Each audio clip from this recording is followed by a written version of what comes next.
There's a moment we've all experienced, standing at the edge of our capabilities, overwhelmed by life's demands, drowning in responsibilities.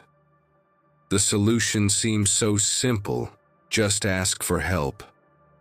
Just reach out. Yet for some of us, those three words, "I need help," feel impossible to utter.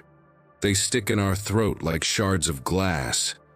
Our hands hover over the phone, trembling before we place it down again.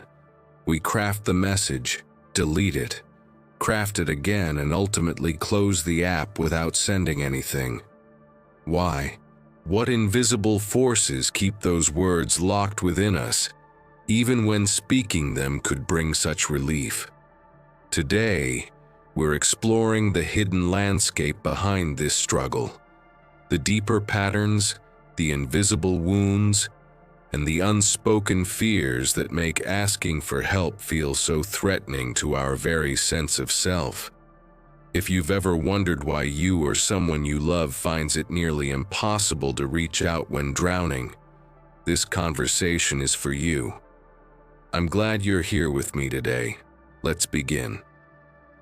From our earliest moments, our culture whispers a dangerous story into our ears. That strength means handling everything alone. That independence is the ultimate virtue. We celebrate the self-made person who pulled themselves up by their bootstraps. We admire those who never ask for anything from anyone. This illusion of perfect self-sufficiency has become our modern religion. But beneath this worship of independence lies a profound misunderstanding of human nature. We are, by design, interdependent creatures. No one, not a single person throughout human history, has truly succeeded entirely on their own. Even the most celebrated self-made individuals relied on countless others: teachers, mentors, supporters, customers, employees, family members who believed in them. The myth of complete self-sufficiency isn't just unrealistic, it's harmful. It creates impossible standards that no human can live up to. And for those who internalize this myth most deeply, asking for help isn't just uncomfortable, it feels like absolute failure. Behind the inability to ask for help often lies the shadow of perfectionism, not just wanting to do things well, but needing to appear flawless at all costs. For the perfectionist, admitting the need for assistance means admitting imperfection. It means revealing the carefully hidden truth that they are, in fact, merely human. The perfectionist believes, often unconsciously, that their value lies in their competence, in their ability to handle everything thrown their way with grace and skill. To admit they're struggling would threaten their entire sense of self-worth. If I can't handle this on my own, then what am I worth? This thought pattern creates a prison of its own making. The higher the standards they set for themselves, the more impossible it becomes to request help when needed. The tragic irony. The perfectionist often admires vulnerability in others.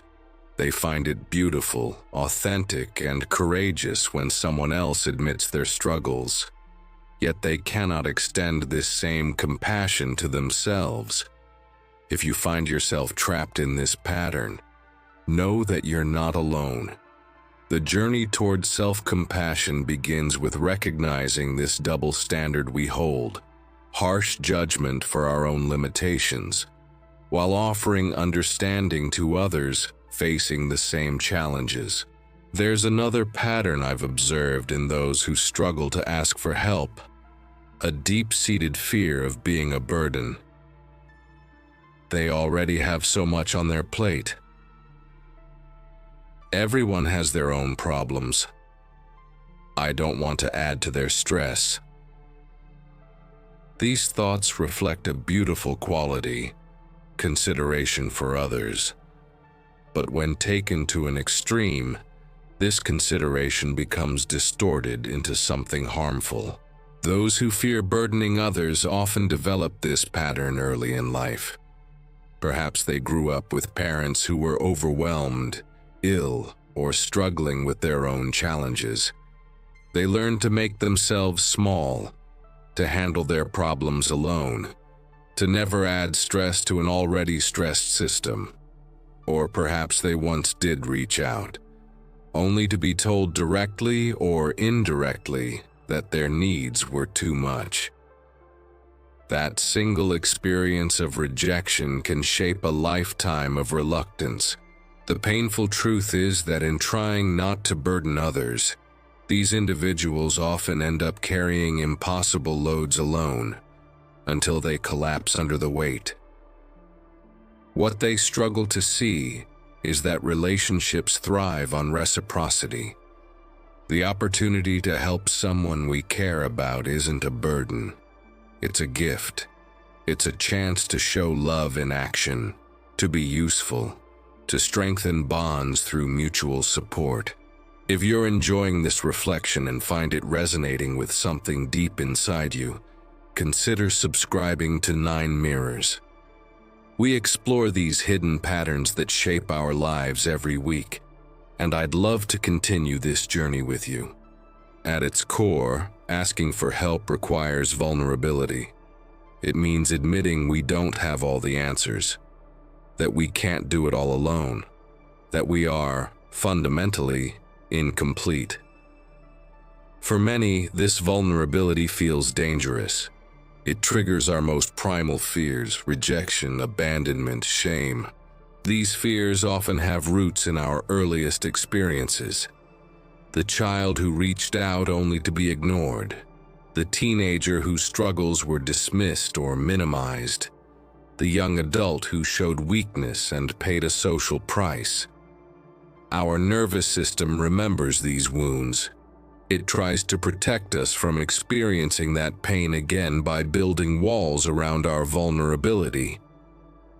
If I don't ask for help, I can't be rejected. If I handle everything myself, no one can let me down. If I never admit I'm struggling, I never have to feel ashamed. These protective mechanisms make perfect sense. They were intelligent adaptations to past environments where vulnerability wasn't safe.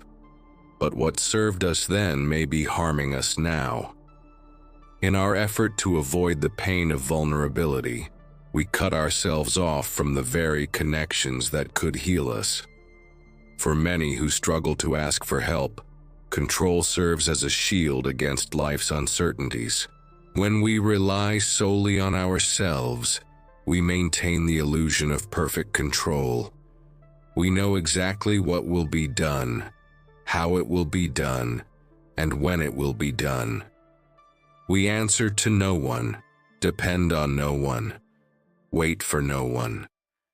The moment we ask for help, we surrender some of that control. We must trust another person's timing, their methods, their level of commitment. For those with wounds around trust, perhaps from experiences of being let down, abandoned, or betrayed, this surrender of control feels unbearably threatening. The fear whispers, if I let someone help me, they might disappoint me. They might not show up.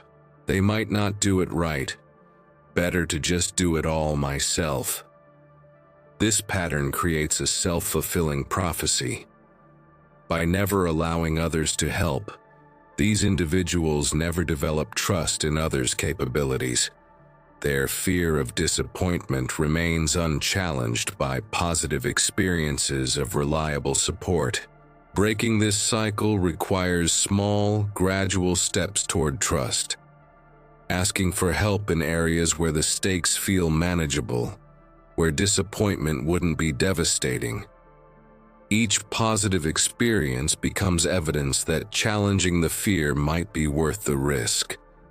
There's a profound wisdom in learning to receive gracefully, in understanding that allowing others to help us isn't just about getting our needs met. It's about creating space for others to express their care, to feel valued, to participate in our lives in meaningful ways.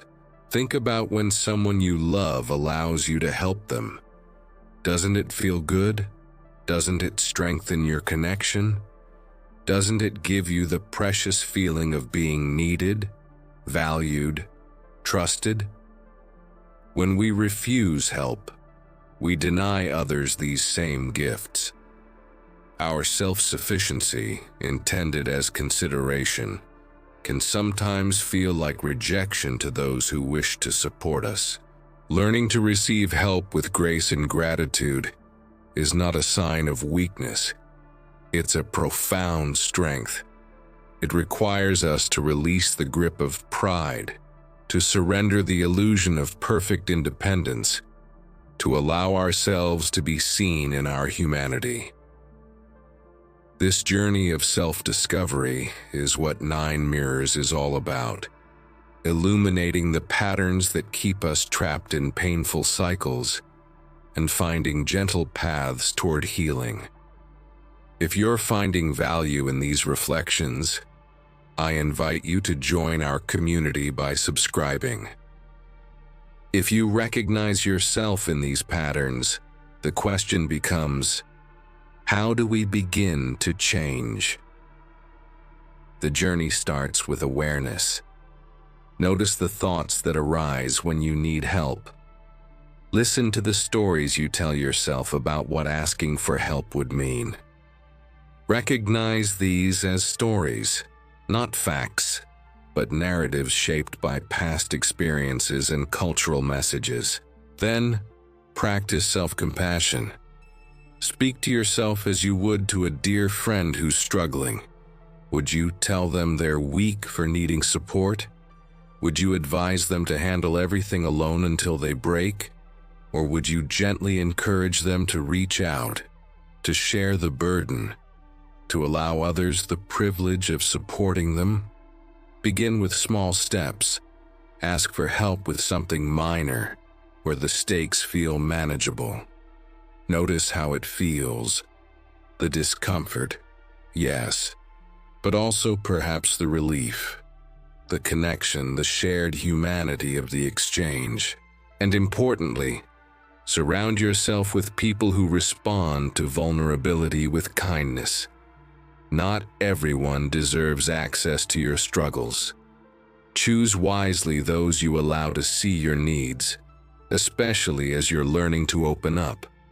Remember that changing this pattern isn't just about making your life easier, though it will certainly do that.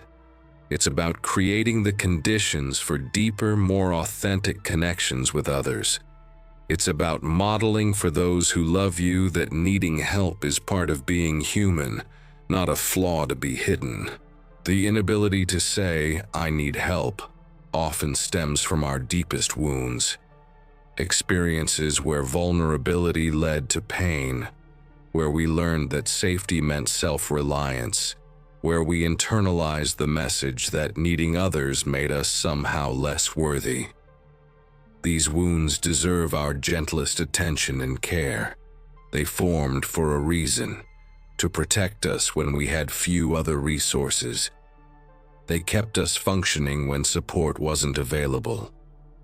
But healing becomes possible when we recognize that what protected us then may be limiting us now.